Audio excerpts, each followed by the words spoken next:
Hi, you're tuned in to episode 403 of Control Talk Now, the HVAC and Smart Buildings podcast.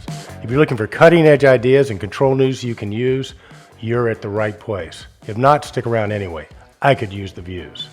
My name is Eric Stromquist, and let's dive into the week that was for February 26, 2023. I have an interview that I believe is very timely. My guest today comes from outside of our industry. He tells the story of how he got started in building automation controls, and then his step-by-step journey as he went from a building automation controls specialist to one of the most highly regarded cybersecurity specialists in our industry. So if you're looking to get into building automation controls, or looking for the next step in your building automation controls career, or if you just want to understand what motivates people like our guest to achieve what he did, stick around. But first, a word from our sponsor. Yes, I said our sponsor. Our sponsor this week is my favorite HVAC and smart building controls distributor, Stromquist & Company.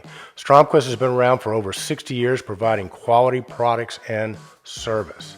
With a huge inventory, a highly trained technical staff, friendly and efficient customer support, and an easy-to-use, intuitive online ordering experience and competitive pricing, Stromquist & Company is a great choice for the HVAC control pro who doesn't have time to mess around. As the founder of Stromquist & Company, my dad used to say, trouble costs more than quality. So give Stromquist a chance. www.stromquist.com. Tell them Eric sent you. So would you like to have an ad like this and have your message be heard by the global Control Trends community? Control Trends is offering a limited number of sponsorships for the Control Talk Now show. If you're a company that provides quality products, a company that has a great reputation, a company that's known for its integrity, then you are eligible to be considered for a sponsorship of this show. If you're interested, let's talk. Hit me up at controltrendshotline@gmail.com. That's all one word, controltrendshotline@gmail.com, and put I want in the subject line. Speaking of marketing, listen to this clip from Brian Collins from episode 402 on why we need to up our marketing game to attract more people into our industry. If you really want to change people's lives, this industry is one that you want to send your CV to. It's the one you want to apply to. It's the industry that makes sure that the people that actually are working on apps and things can actually do that. I mean, the miles and miles of cabling and the controllers and the interoperability that's needed, right? And we need to tell this story. We need to tell the story to the people who have been laid off in these tech industries, who are looking for jobs. And we need to say, you need to come over here, man. There's something important. If you really want to change the world, you'll come over here. Well said, Brian. I couldn't agree more. But more specifically, I believe as an industry, we need to up our cool marketing game. What I mean is, as an industry, we project into the world heavy doses of who we are through LinkedIn, Twitter, and maybe Facebook if we're really edgy. I think we need to keep doing that. I think we do a good job with that. But the younger prospects that we want to attract to our industry, I don't think that's where they go to be social.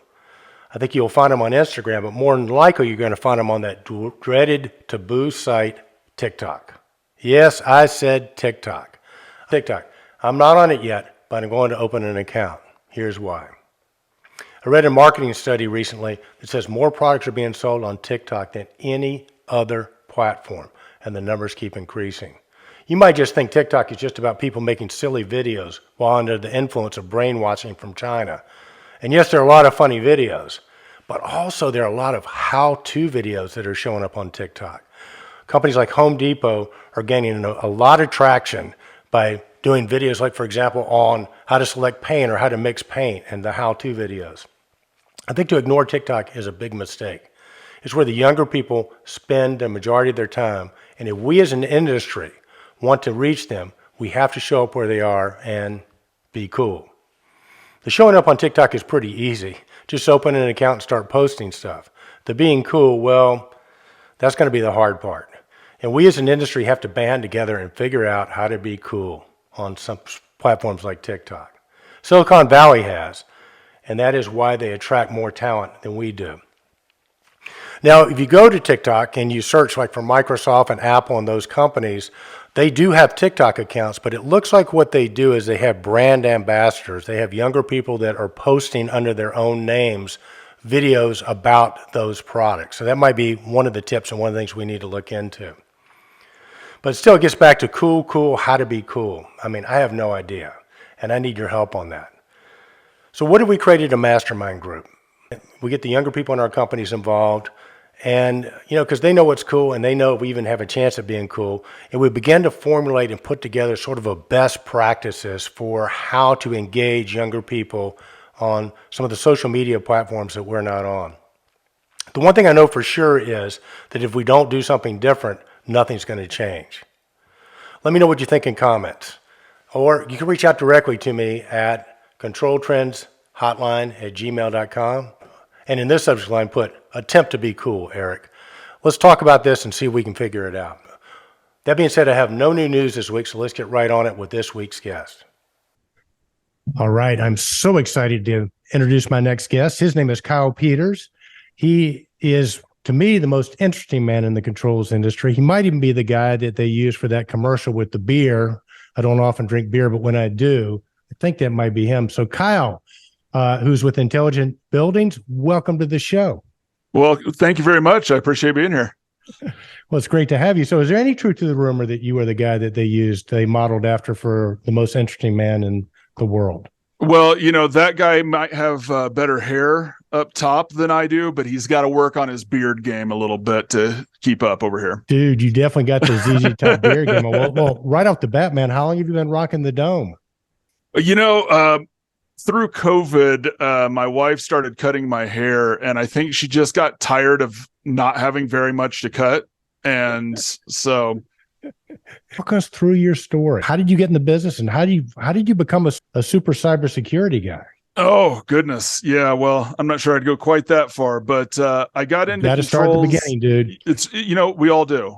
We all do. And that's what I did. I started out with a lot of different jobs through my younger years, and, went to college and got a bachelor's degree that I don't really use at all anymore, and worked for a police department for a little while, worked as a professional gunsmith for a couple of years, kind of bounced around doing all kinds of things, and just found myself in a dead-end job. Talked to a friend, said, hey, if you hear of anything, I need something. And that's how I got into controls, purely by accident, like most people seem to do, strangely enough. And I showed up at this place they just said, come in tomorrow for an interview. I had no idea what they did. They hired me all the same. They were trying a new program of hiring greenhorns, as they referred to us. And so it was a whole class of people who'd never done it before. And it worked out well. It was a great training program that they had, and I learned a lot, and it was high stress, man. It was like, you're going to get at the end of this 5-week training class, you're going to pass the test with at least I think it was like an 80% or something. And what I've discovered was that there was a whole industry, this controls industry, that I absolutely loved, and I didn't even know it existed. So I live out in the middle of nowhere, and I was driving into, I live about an hour outside of Denver, and I was driving into Denver every day. And as I was doing this, I was learning more, and I was really enjoying it. And I started listening to podcasts, and this podcast was one of them that, it was like, as soon as it came out, man, that hit the top of the playlist every single time, every week. Nice. So thank you. Well, thank you. A lot of credit, or blame. I don't know. A lot of credit or blame for my where I am comes from you and Kenny. You guys were great. It's all Kenny, man. It's all the man to make the Yeah, I just started listening to a lot of podcasts because I had a lot of windshield time, and I started hearing that crazy guy Phil Zito, man. He started mentioning some stuff, and it's like, I see what he's talking about. I didn't know it, but I could see a lot of those things and say to myself, like, there's a gap here. There's stuff I'm doing that I'm pretty sure isn't right. And one of the things he mentioned was taking the CompTIA courses. And so I went to the local community college and I took the CompTIA A+ class, which has nothing to do with controls. But what it did do was let me understand how computers work. And, but it really helped me understand how, because controllers are just, a Jace is just a small form factor computer. I got into the networking side, and that's when stuff really started clicking for me. I started learning more and more. I took the Security Plus class, and that was really good, but it's all IT focused. The IT industry has got some amazing technology and amazing things that they do. And I think we can learn a lot from that. But what I've also found in the last couple of years, especially, is those IT guys are scared to death of our controls stuff, or they assume a lot. Fascinating about you, Kyle, and one of the reasons I want to have you on the show is that you have been a building automation guy. You've done the programming, the coding on that side. You've seen the world through those eyes. And, most of our listeners, that's the world, the way they see the controls world is through those eyes. But now, you're working, as a cybersecurity consultant and, studying the hackers and how they're getting in. What would you have told yourself, what you know now, if you went back 5 years or so when you were doing the building automation controls and doing the setup and programming? Yeah, absolutely. So I'm pretty sure I still have the mark of the underside of a 5-gallon bucket on my backside from all the time sitting in, in dusty closets of buildings that are half done, pounding away on the keys. What I've learned is the advice of an old friend and a somewhat notorious hacker was, don't be the bottom rung on the ladder. My friend, the hacker, and hackers are the good guys, just so we're clear. The people doing bad things, they're the bad guys. They're criminals. Yeah. This guy is amazing, and he's been in the news more than a couple times. But that was his advice, was don't be the bottom rung on the ladder. And I thought, oh, all right. So what's that mean? For the guys who are out there sitting on the 5-gallon buckets, be curious, be willing to push the limits a little bit. You get a lot of pushback. A lot of folks say, what do I need all this stuff for? But be curious. And if that's something you want to do it.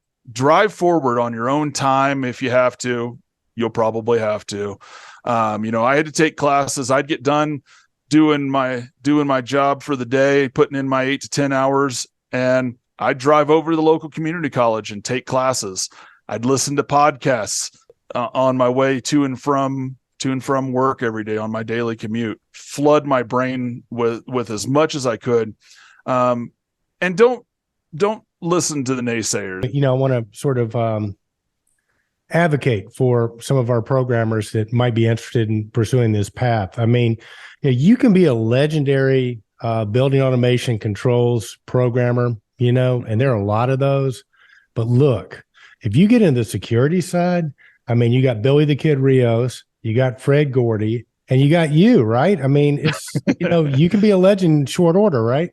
Well, I'm not going to hold myself up to Billy and Fred to their level, and in addition to that, there's another fellow that is paired tightly with Fred, and that's James Roberts, and he's amazing at what he does as well. Cool. Less in the limelight. Yeah. You may not have heard of him. He's probably going to kick my butt now because his LinkedIn profile is going to get hit from this. He's going to hack our system right now and probably so erase this program, right? He's going to DDoS my house. And shut me Is that down. what they call it, DDoSing? Oh my Yes, gosh, that's yes. a great insult, DDoSing. Yeah. I'm going to DDoS you. Both Rob and Tom from Intelligent Buildings have been friends of the show for years. We've known those guys for years, and that's who you're working with now. Sort of walk us through, give us, a brief overview of sort of how Intelligent Buildings would use all their skills, especially yours, to make a building more secure. Yeah. So, what we do, and this is a step here for anybody aspiring to do this kind of thing that thinks this is where they want to be. Grab as much info as you can on the ISA 62443 standards. And that's sometimes easier said than done, I will admit, because like buying a copy of the standards, it'll cost you about $1,400 to grab the 4 primary sections of that. It is what it is. No. You know what I'm thinking? I'm thinking that they charge that much because your first test is being able to hack it and get it for free, right? If you do that, you can go forward with it. There are no comment. No comment. Okay.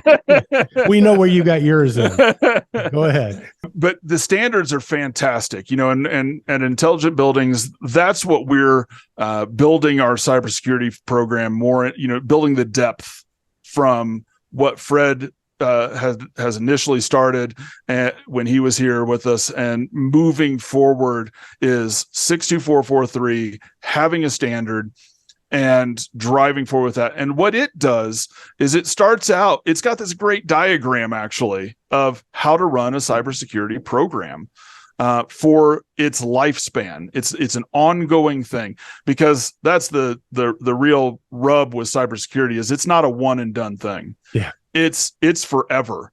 You can't lock your doors on Monday morning and then return home and never lock your door again and expect yourself to be safe because you did it on Monday.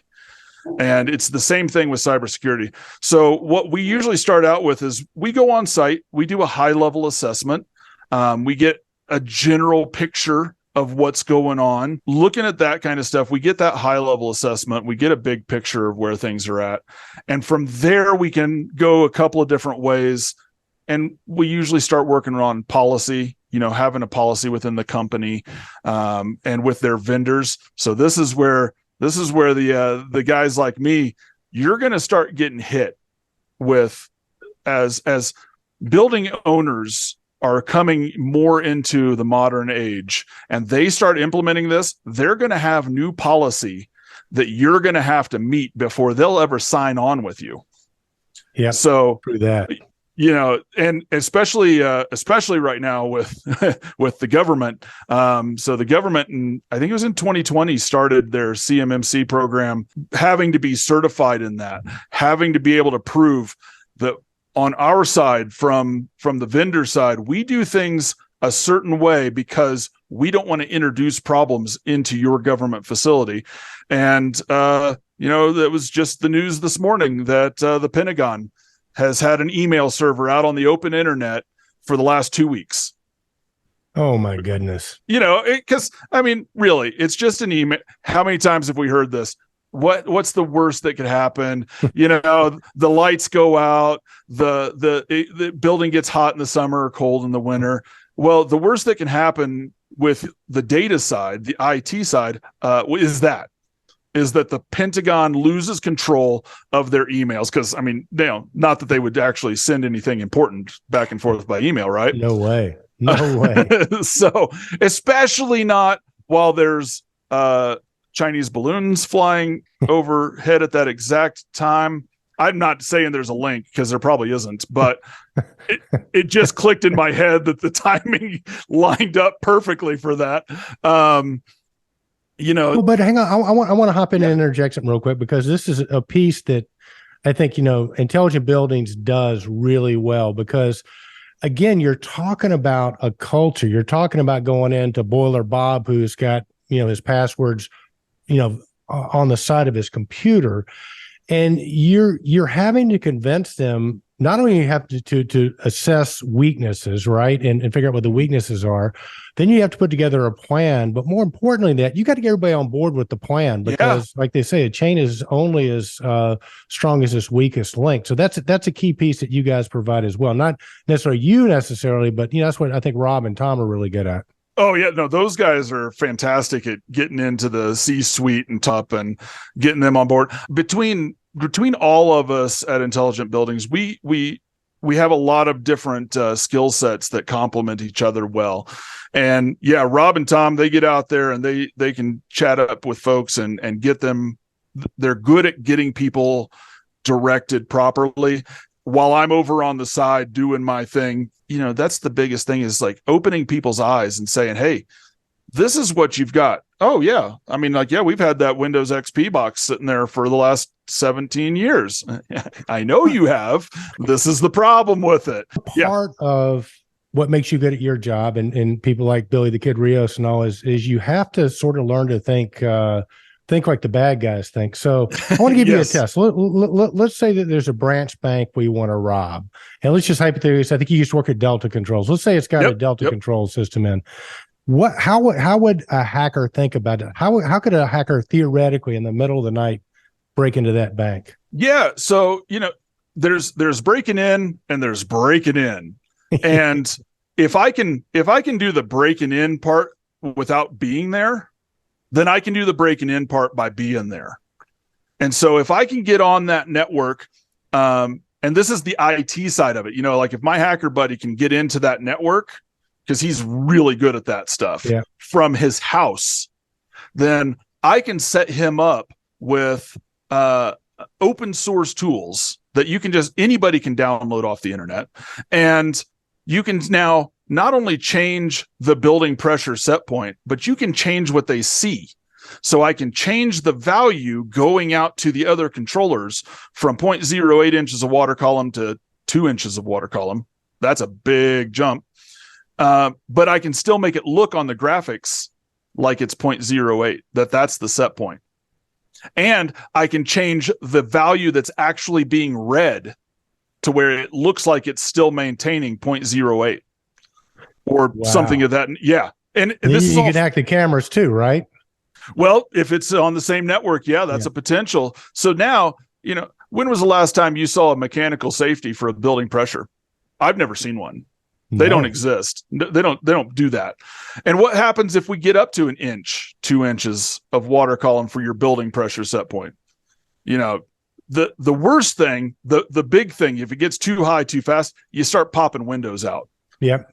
But before that, when you're just a little bit too high, then your doors don't close.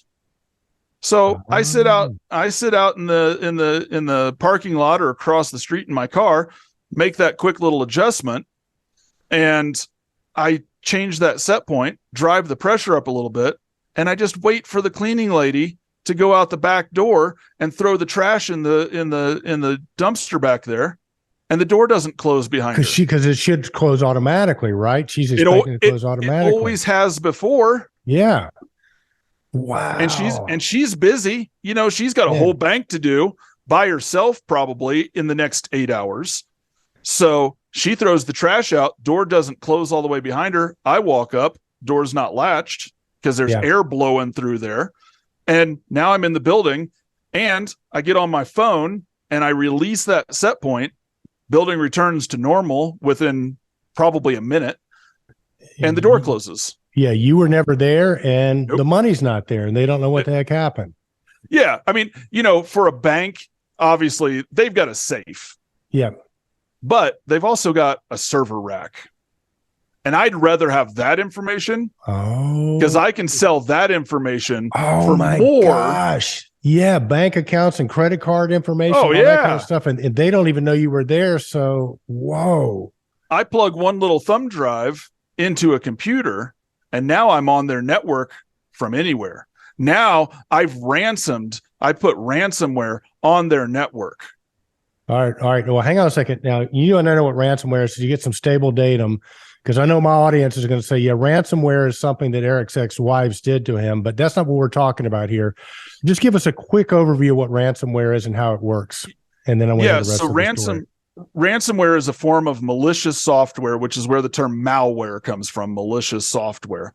And what it does is it gets on. So don't let me get away without talking about how this gets on your system too. Okay. So it gets on your system, on a computer, spreads through your network, and it encrypts all of your data and says, pay me and I'll let you have your data back. I'll give you the key to unlock your data. And Phil Zito's teaching a course on how to do that now. And the ransomware, he teaches you how to do ransomware. He calls his black market course, so right? It's the black market course. That's awesome. How it gets on your system. So how does ransomware? It doesn't happen by some jackwagon like me sneaking in and putting a thumb drive in. That is one way, but that's not the way it usually happens. It's usually by email.